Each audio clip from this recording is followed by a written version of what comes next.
Muhammad Ali never lost a fight he couldn't recover from. He took punches from the hardest hitters in history. He stood against the United States government and refused to break. He told the world he was the greatest. Then he proved it. But on one unforgettable night, something happened that no opponent could ever do. Muhammad Ali collapsed, not in a boxing ring, not from a punch, on a television stage in front of 30 million viewers from a single question. The man who asked it? Johnny Carson. The setup, The Tonight Show, was supposed to be entertainment. Laughs, stories, maybe some of Ali's famous poems. That's what everyone expected. That's what the audience came to see. But Johnny Carson had other plans. He had written one question on his card, just 7 words. 7 words that would cut through decades of armor. 7 words that would expose a secret Ali had buried since childhood. When Ali heard that question, his famous smile disappeared. His voice stopped working. His eyes filled with something no one had ever seen in them before. Tears. The most confident man on the planet began to shake. And then right there on national television, the greatest broke down completely. The audience didn't know what to do. The cameras kept rolling, and Johnny Carson did something he had never done in 30 years of hosting. He stood up, walked around his desk, and held Muhammad Ali while he wept. But here's what makes this story incredible. What Carson said next didn't just comfort Ali, it changed him forever. Because Johnny Carson had a secret of his own, a wound he had carried just as long. And that night, 2 American legends discovered they had been fighting the same battle their entire lives. The entrance. The curtain opened and Muhammad Ali stepped into the light. The Tonight Show audience didn't just applaud, they exploded. People jumped to their feet before he even reached the chair. This wasn't a guest arriving. This was a king entering his court. Ali moved across that stage like he owned it. Shoulders loose, eyes bright, that famous half-smile playing on his lips. He threw a few shadow punches at the air and the crowd roared even louder. Johnny Carson stood to greet him. That was rare. Carson had interviewed presidents, movie stars, and legends of every kind. He almost never stood. But for Ali, he made an exception. This was the man who shocked the world by defeating Sonny Liston when nobody gave him a chance. The man who changed his name from Cassius Clay and demanded the world respect it. The man who refused to fight in Vietnam even when they took everything from him. His title, his license, his right to earn a living. 3.5 years of his prime, gone. They called him a traitor, a coward, a criminal. He called himself free, and when he finally returned to boxing, he didn't just come back. He conquered. The rumble in the jungle against George Foreman. The Thrilla in Manila against Joe Frazier. Fights that would be remembered for centuries. Carson knew all of this, but tonight he wasn't interested in the highlight reel. His producers had prepared the usual questions, career moments, upcoming fights, funny stories. Carson had looked at that list and crossed everything out. He wrote one question at the bottom of his card, circled it twice. His producer noticed and asked what he was planning. Carson just smiled. Tonight, I'm going to find out who he really is. The performance Ali settled into the guest chair. Immediately, the performance began. Voices, impressions, poems. I'm so fast I could turn off the light and be in bed before the room gets dark. The audience howled. Carson laughed along, but his eyes never stopped watching, waiting. He knew that behind all that confidence, behind all that showmanship, there was something else. Something Ali had never shown anyone. For 15 minutes, the greatest gave the performance of a lifetime. The crowd was hypnotized. Carson was patient. And then, in a single breath between jokes, everything changed. Carson leaned forward. His expression shifted. Muhammad, seriously. The laughter stopped. The real interview was about to begin. The breaking point. I want to ask you something real, Carson said, his voice softer now, more personal. When they took everything from you, the title, the right to fight, when the whole country turned against you, what was the hardest part? Ali had answered this question 100 times before. In press conferences, in interviews. The answer was always the same. He stood for his beliefs. He would do it again. End of story. But something about the way Carson asked it, the way he waited, the way the silence stretched. Ali didn't give the usual answer. The hardest part, he said slowly, wasn't losing the title. His voice was different now, quieter, heavier. It was watching my mother cry. The audience went completely still. She didn't understand. She kept asking me why I couldn't just go along, just say the words, just do what they wanted. She watched her son become the most hated man in America, and she didn't understand why. Carson nodded gently. He didn't interrupt. He didn't try to fill the space. "And your father?" he asked quietly.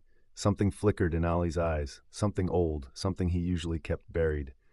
"My father," Ali repeated. The words seemed to cost him something. "My father was a complicated man, Johnny." He paused. The audience held their breath. "He painted signs in Louisville, beautiful signs. But he had bigger dreams. He wanted to be a real artist, wanted his work in galleries. But the world kept telling him no.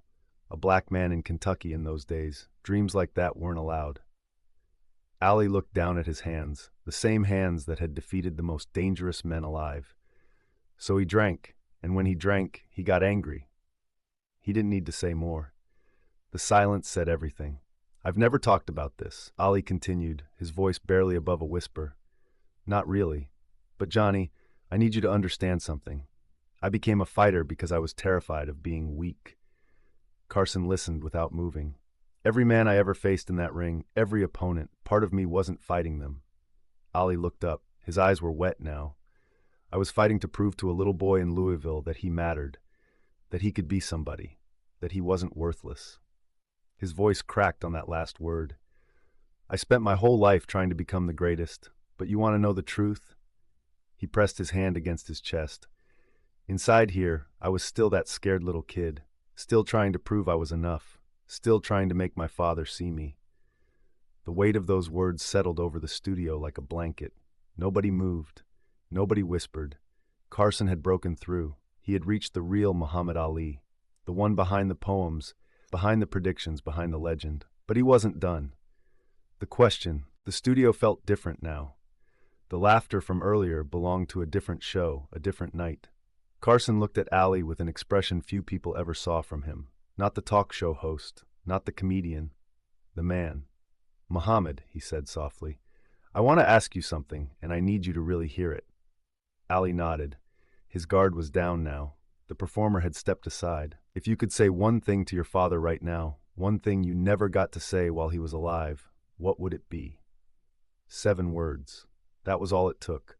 The studio went absolutely silent. Not television silent, real silent. The kind of silence that presses against your ears.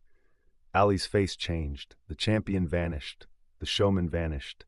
The man who had stared down Sonny Liston without blinking. The man who had told the United States government to do its worst. All of it gone. What remained was a boy from Louisville who never heard the words he needed to hear. Ali opened his mouth to speak. Nothing came out. His bottom lip began to tremble. His eyes, those fierce eyes that had intimidated every opponent he ever faced, filled with tears. One escaped down his cheek, then another. His shoulders began to shake. Muhammad Ali, the greatest of all time, was sobbing on national television. The audience didn't move. Some covered their mouths, some cried with him. Nobody looked away, they couldn't. Carson didn't speak. He didn't reach for tissues. He didn't try to lighten the moment. He understood that this was holy ground.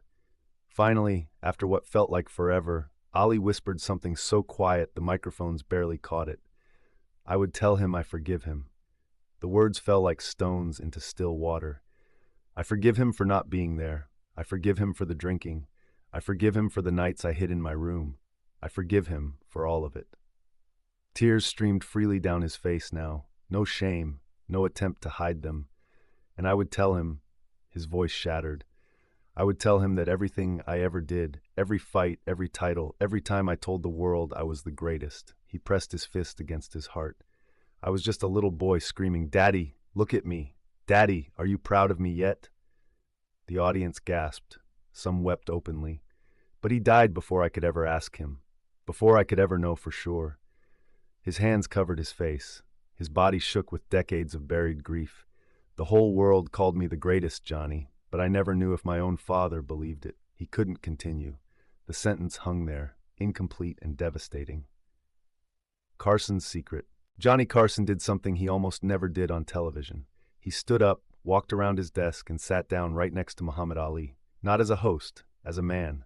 He put his hand on Ali's shoulder, firm, steady, present. "Muhammad," he said quietly, Can I tell you something? Ali looked up, face wet, eyes red, broken open. He knew. Ali blinked. What? Your father knew, Carson repeated. Every father knows when his son becomes something extraordinary, saves. He watched you become the most famous man on earth. He knew, Muhammad. He just didn't have the words to say it. Ali stared at him, searching for truth in Carson's eyes. How do you know that? Carson's expression shifted. Something vulnerable crossed his face, something he had hidden for decades. Because I know what it's like to carry that same question, he said, and I need to tell you something I've never told anyone. The studio was frozen. 30 million viewers sat motionless in their living rooms. My father, Carson began, and his voice wavered. Johnny Carson, the man who had made America laugh for 3 decades, his voice wavered. My father never told me he loved me, not once, not a single time in my entire life. The words landed like thunder. He was a cold man, distant, critical. Nothing I ever did was good enough, not my grades, not my achievements, not anything. Ali stared at him, recognition flooding his face. I spent my entire career, Carson continued, trying to make strangers laugh, trying to make millions of people love me every single night. Because I thought maybe if enough people loved me, he paused, his eyes glistened. Maybe it would fill the hole my father left behind. Ali let out a sound, part disbelief, part understanding. You became the greatest, Carson said softly. I became the king of late night, and both of us were just little boys looking for our fathers to say we were enough. Ali shook his head slowly. Johnny, I had no idea. Nobody did, Carson replied. That's the magic trick, isn't it? We perform so well that nobody sees the wound underneath. The audience was absolutely silent. They were witnessing something too intimate for television, too real for entertainment. Why? Ali asked, his voice thick with emotion. Why did you ask me that question tonight? Why me? Carson smiled, sad and knowing. Because I recognized you, Muhammad, from the very first time you sat in that chair. All that bravado, all that confidence, all those poems and predictions. He tapped his own chest. I recognize the armor because I wear the same kind. Ali reached out and grabbed Carson's hand, held it tight. You just told 30 million people your deepest secret, Ali said. So did you. What do we do now?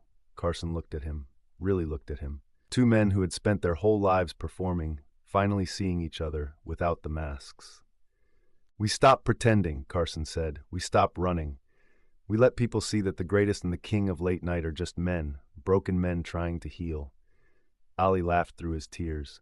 That's the craziest thing I've ever heard. Carson grinned. Maybe. But it might be the truest thing either of us has ever done. The revelation, Ali squeezed his hand tighter.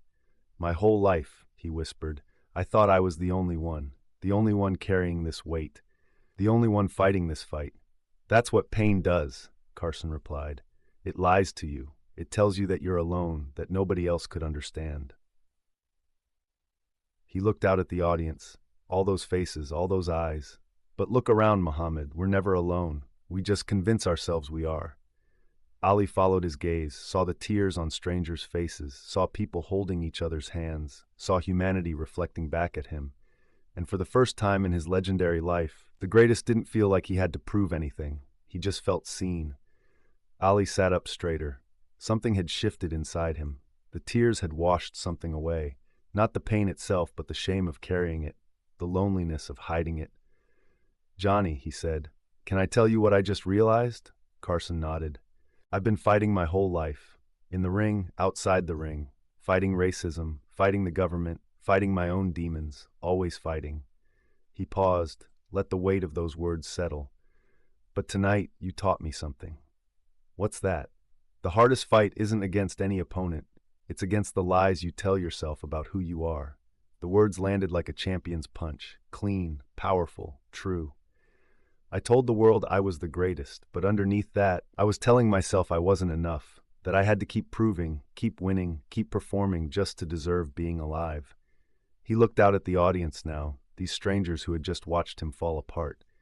Pain, he said, his voice stronger now, almost prophetic. Pain is not the enemy.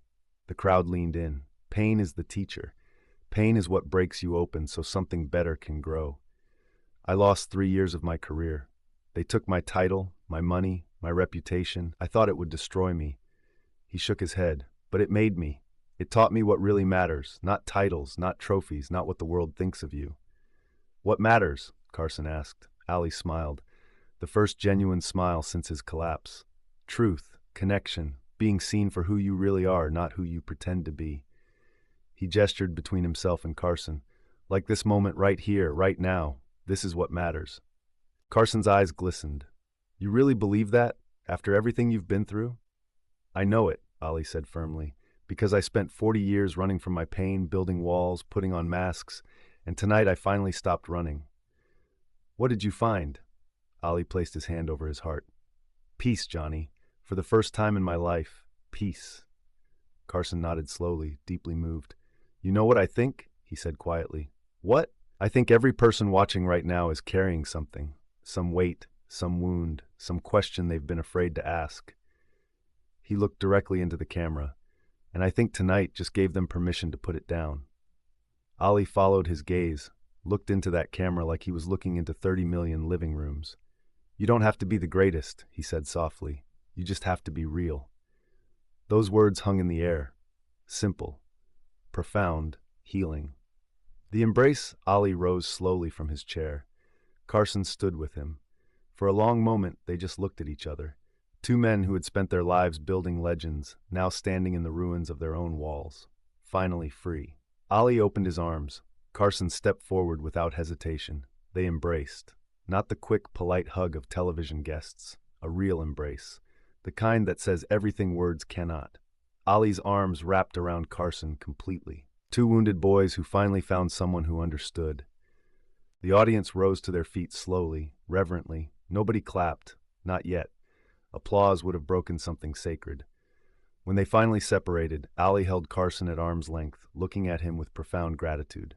Johnny, he said, loud enough for every microphone to catch, you asked me the question nobody else had the courage to ask, and you gave me something nobody else could give. What's that? Permission, Ali said.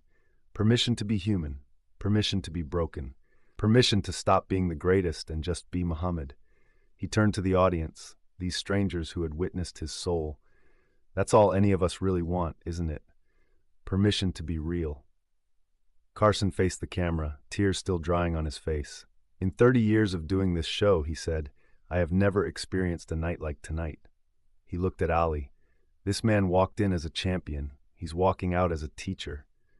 Ali shook his head. No, Johnny, we're walking out as brothers. The audience finally released. Standing ovation. Tears flowing freely. Some held complete strangers. The band didn't play. Nobody wanted to break the spell. The legacy that night, 30 million people watched Muhammad Ali collapse. But what they really witnessed was two men choosing truth over performance, choosing connection over image, choosing to be human. The interview became legendary, not because of the tears, but because of what the tears revealed. That strength isn't the absence of pain. Strength is the courage to be honest about it. Muhammad Ali continued to fight. He continued to inspire. But something changed after that night. The bravado was still there, but so was something else. A gentleness, a willingness to be vulnerable. Johnny Carson never spoke publicly about his father again. He didn't need to. That one moment said everything. Both men carried their wounds until the end, but after that night, they carried them differently. Not as secrets to be hidden, but as scars that told a story. A story about fathers and sons, about the weight of expectation and the cost of greatness, about the masks we wear and the price we pay for wearing them, and about the extraordinary courage it takes to finally take them off.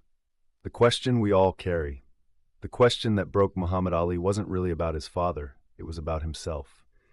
It was the question every human being asks in the quiet moments when the performance stops and the crowds go home. Am I enough? For Ali, the answer had always been tied to achievement, to titles, to being the greatest. As long as he kept winning, kept performing, kept proving, he didn't have to face the question directly. But Carson knew. Carson understood, because he had spent a lifetime doing the same thing. That's why the question landed so hard. It wasn't an attack. It was recognition. One wounded soul seeing another and saying, I know what you're carrying. You can put it down now. And Ali did. In front of 30 million people, the greatest put down the weight he had been carrying since childhood. The world watched a champion cry. But what they learned was something far more valuable. That vulnerability isn't weakness. That being broken doesn't mean being defeated. That the courage to be real is greater than any title. The final word years later, near the end of his life, Muhammad Ali was asked about that night with Johnny Carson. His voice was quieter by then. Parkinson's had taken much of his physical power, but his eyes still held that spark. That night, he said slowly, Johnny gave me the greatest gift anyone ever gave me. What was that? Ali smiled. He showed me that being the greatest wasn't the point. Being real was. He paused, gathering strength for the next words. I spent my whole life trying to prove I was somebody, trying to make my father proud, trying to be the greatest. He tapped his chest gently. But that night, I learned something. I didn't have to be the greatest to be enough. I just had to be me. Those words became his final message to the world. Not I am the greatest, but you are enough. The boy from Louisville, who hid from his father's anger, the fighter who stared down the most dangerous men on earth, the activist who stood against a government, the legend who transcended sport, all of it led to one moment, one question. One man brave enough to ask it, and another brave enough to answer. And in that moment, Muhammad Ali discovered what true strength really means. Not the strength to win, the strength to be honest, not the strength to perform.